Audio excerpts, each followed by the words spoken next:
Yo, what's going on guys, Jared here, and today I have a very special video for you. On my previous video I showed you guys a Tenyi Synchro combo tutorial, and on today's video I wanted to show you guys the actual Tenyi Synchro deck that I've been using recently. This is not a final version. I'm probably going to be updating this still. This still needs more testing for me. I am going to be going to a regional on the 26th of this month, I believe. That'll be in Philadelphia, so if you see me there, feel free to say hi. But that is where I'll probably have a more finalized version of this deck. Yeah, before we get right into the deck profile, just friendly reminder, subscribe, doesn't take a lot, appreciate it a lot, and it keeps the channel going. And follow me on Twitter, I really appreciate it.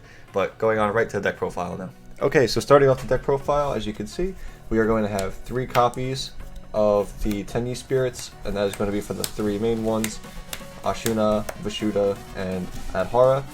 These are obviously, it's a Tenyi Synchro deck, and you're going to need all the Tenyis you can possibly draw. We do play the Tenyi Rhoda too, so it's very, very good, and we need to make sure if we open up that, we need to make sure we be able to have access to a normal monster. So these are all pretty standard, nothing really too eventful there. Now, what we do play in this deck is the Rocks Rose Dragon package and the Red Rose Dragon package. These cards are just absolutely incredible. This card being able to have 3 bodies at once is just insanely unfair, and like I said in that previous combo, so this card allows you to be able to make a interruption and then into a needle fiber combo. That's just ridiculous to me, and like the needle fiber combo doesn't require that many bricks, and by that many I mean literally just 1 brick, which is the Despot, and you can draw this card and it's not a big deal. There's other combos in this deck where you don't need to normal summon Red Rose, where you can start off with like just Tenyis. And that's also insane, because if you go in the Hulk and then they do something like Impermanence and you did draw Despot, you can just normal the Despot and then just still go into the Auroradon and still do the full combo. So that's always like just something that's insane. But yeah, these Red Rose cards and Rocks Rose combo is just absolutely insane. This is where my deck's a little bit different right now. Again, I'm not sure if this is going to stay or change, but we do play 2 Longyang, 1 Taiye, 1 Moye. So we do play a little bit heavier of a Sword Soul lineup than a lot of the lists I've seen online. This card I really love because it's just a free level 10 Synchro. And there's no effect negation behind it. Like if they have Veil or Imperm, they can't do anything to it, unlike these. Like this is activate in hand. I think that's super strong. It being level 6 is also very relevant, with Adhara being able to make a Yazi like no problem. There's just a lot of good things for going for it. Taiye and Moye, this you need for the combo, like I showed on the video last time. Moye, you can switch these out if you have another worm in your hand for Moye, but overall I really don't feel the need for this card, and this might get cut for something else I'll show you in a minute. But I really don't like this card. If not, it would just be a second Taiye, but as of right now I don't know if I'm going to keep this in yet, but it's in here for now. It's just like an okay card to have. Moving forward, for our hand traps, we have 3 copies of Nibiru. I think this card is really good right now. Every deck just seems to be comboing in something more than 5 times, so you force them to answer it. If they have to have an answer. If they don't, you just instantly win with Nibiru. 3 copies of Ghost Spell. Ghost Spell is very good for things like Called by the Grave, and it hits the what's it called, the Water Enchantress, to be able to get the right. So that's also really strong. 3 copies of Ghost Spell. Ghost Spell stops the Fateful Adventure on your opponent's side of the field. This can also hit things like Halki Fiber Axe, and they can't go into Auroradon. So just a bunch of things to keep in mind. And 3 copies of Ash Blossom, because it's Ash Blossom, it's best hand trap, stops everything. So yeah, that's it for the monster hand traps. And then moving forward for the spells, we actually play 3 copies of Small World. Small World's a very interesting card. I had 3, sold them before. I had to rebuy 3 for this deck. But overall, this card's nuts because you can get literally pretty much any monster with any monster in this deck. And the only thing, so obviously the main cards that you want to get in this deck are Red Rose Dragon and Ashuna. These are the 2 main cards you want to get to in this deck, because if you have one, you want the other one. So you can pretty much get to either of these cards with Small World with any monster in here. The only one I cannot do is Nibiru into Red Rose. And if you play a card, you can get into it. It's like a very good card too. If you play Cypher Gear Gamma, you can get to this. So that's really important. I'm debating on putting Gamma in. Again, these are all things I'm not sure of. This is not a finalized list, but this is what's been doing well for me recently at my local tournaments. So Small World's very good. I've been really enjoying it. Like every time I draw, it just feels so good. And even if you don't need it, right, you do like a combo and you have extra cards in your hand, you can even just add like a hand trap with it if you have like a dead Sword Soul card or a dead Tenyi that you added back with maybe the Adhara. Like it's just so good. Like overall, this card is insane. It's absolutely insane.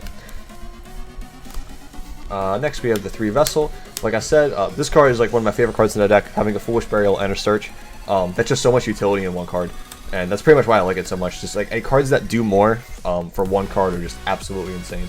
The one Basil Rose Shoot, this is pretty straightforward. We play one Foolish Burial, and this might get replaced as well. I'll show you for what in a minute, but as of right now, it's Foolish Burial. It's okay with the Tenyis anyway, and you can send the Water Enchantress. We play one copy of Call by the Grave just to stop hand traps. And then, like I said, we do play the Fateful Adventure Brave token package. And this is what I'd probably switch one of the Foolish Burials, like the Foolish Burial out for. This is our ratios right now. I've seen people play 2 Griffin Rider, 2 Fateful, switch it up a little bit. And like I said, the Moyi or the Foolish Burial might become another right. Maybe the Moyi will become the 3rd right, I'm not sure yet. But right now I only play 2 right just because I only own 2 right, and this is what I've been using at my locals. And obviously I can't proxy the cards, so I did what I could and just threw a Foolish Burial in just to send Water Enchantress and then be able to play that way. But this engine's obviously just like insane. Being able to open Griffin Rider as a level 7 extender also is just ridiculous. I might play a 2nd Griffin Rider just because it's really good with Small World specifically. Again, it's just another combo extender, and it's just so good. And you can if you open it, you can activate on your opponent's turn too. So just a lot of good utility on these cards, and then obviously being able to go 2nd and put up an interruption, all the normal Brave token stuff. And then lastly, I have 2 copies of Infinite Impermanence for the last 2 hand traps. Like I said, those little monsters. So that leaves us at 11 hand traps, I believe. And then lastly, I play 1 Sword Soul Blackout. If you open up a Long Young and you still open up combo, you want your Chichao to be able to search to Blackout. So which is more forms of interruption, more ways to stop your opponent. Yeah, it's just completely gross, just how many interruptions this deck can put out in that one combo. But the whole deck is pretty much focused on doing that one combo in my previous video, so if you haven't seen that, please go back and watch it. I highly recommend it.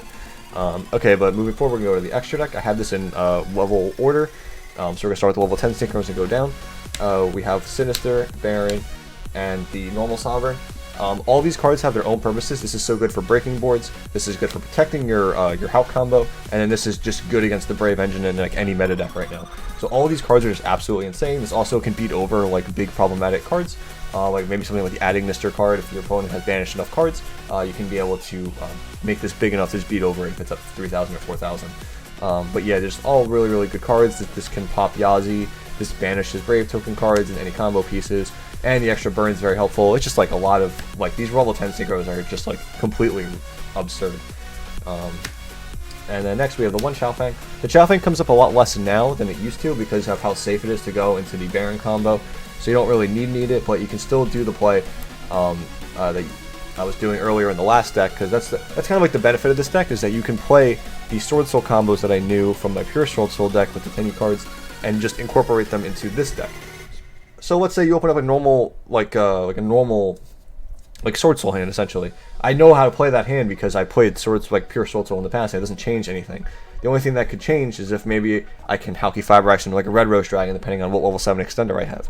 So it's just a bunch of things that you have to keep in mind when you're playing this deck, then how you're comboing and what utility you can use. Because you're not always going for the Hulk combo, but you need to know if you do, are you going for Death Spot, are you going for Red Rose? That's usually the 2 main targets that you go for. But yeah, Chaofeng overall really good, stops Nibiru. It doesn't come up a lot, like I said, because usually you can go into Baron, but it's still okay to have. Next up, we still play 2 copies of Grandmaster. This might change, I'm not sure yet. I've really only made 1, so the second one might get cut, but it's nice to have the second one for the follow-up play, because like I said, you have played 2 Long Young, so if they crack the first one in the first turn, you can make a second one in the next turn, still search another Long Young, and then be able to go into another level 10 Synchro for like a huge pushback again. So that's like my theory for having 2 of these. We do play 1 Boxia now. This card has not come up with 2 because of how much utility the deck has already. Because usually, you make this card, you win. Like, the game usually ends. But if I was to play a second one, I'd probably cut the Draco Berserker. This card's like okay, it's fine. It's another interruption. It's level 8 because you only have 1 level 8 interruption, which is Chichao.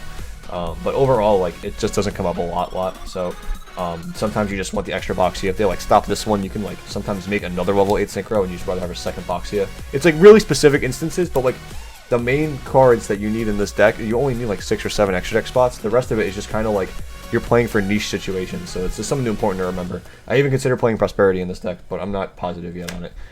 And then we have the one Yazi. This card's just insane, having access to all war monsters when it's destroyed. Yeah, and then being able to crack boards, not being able to get targeted, super strong. And then we have 1 Herald of Arclight. Again, this is the combo, part of the combo piece. It's one of the last pieces that you make, or I guess in the middle, but yeah, this is a part of the end board, I should say, and stops you from getting being drop loaded. Actually really important, super good. There's 1 Formula Synchron. Again, this is a niche card, you don't make this a lot. Sometimes you end your board with Hulk on it. There's like specific scenarios where you can end your board with Hulk and Chi-Chow and then like level 10 Synchro, depending on how you got hand trapped or how weird your opening hand is. But formula can come up where you can make you can go Hulk into this on your opponent's turn, draw a card, and then Synchro this and the Chi-Chow for level 10 Synchro on your opponent's turn. Yeah, like I said, it just depends on how you want to play your hand and what you have. And then going for the links are pretty straightforward. I play 2 Monk right now. Considering 3, third hasn't come up in a little bit, but I know like there's going to be a time where I'm going to need a third one, and I'm going to be upset with myself for not playing the third one. But for now, 2 has been doing fine for me. Again, you can feel free to cut any of the cards I mentioned to play the third Monk if you want to. And then on top of the 2 Monks for the links, I have the 1 Hulk and the 1 Auroradon just for the combo, and then that's it for the extra deck. That's full 15. I think the main deck for this deck is 50 as well, so it's 50-15 right now. There is changes that I'm like slowly testing out on things like Dueling Book and with my friends. So right now I'm looking at Crossout Designator. I think that card's like really good right now. You just gotta find the right math build behind it, because it could definitely do some damage right now with how many people are playing things like what's it called? This package. When they're playing the Brave Token package, everyone's playing it. When there's so many hand traps in the meta right now, so things like Crossout I think could really shine this meta. We just have to find the right actual build for it. But yeah, that's it for the deck right now. If you guys want to see anything else with this deck, feel free to let me know. I have no problem doing it because this is my main deck right now. I've been enjoying it so much. It's really fun. I haven't played a combo deck that feels like in a little bit. Yeah, so I hope you guys enjoyed the video. Again, feel free to subscribe. It helps me a lot. Appreciate it. And yeah, I'll see you in the next video. Bye, guys.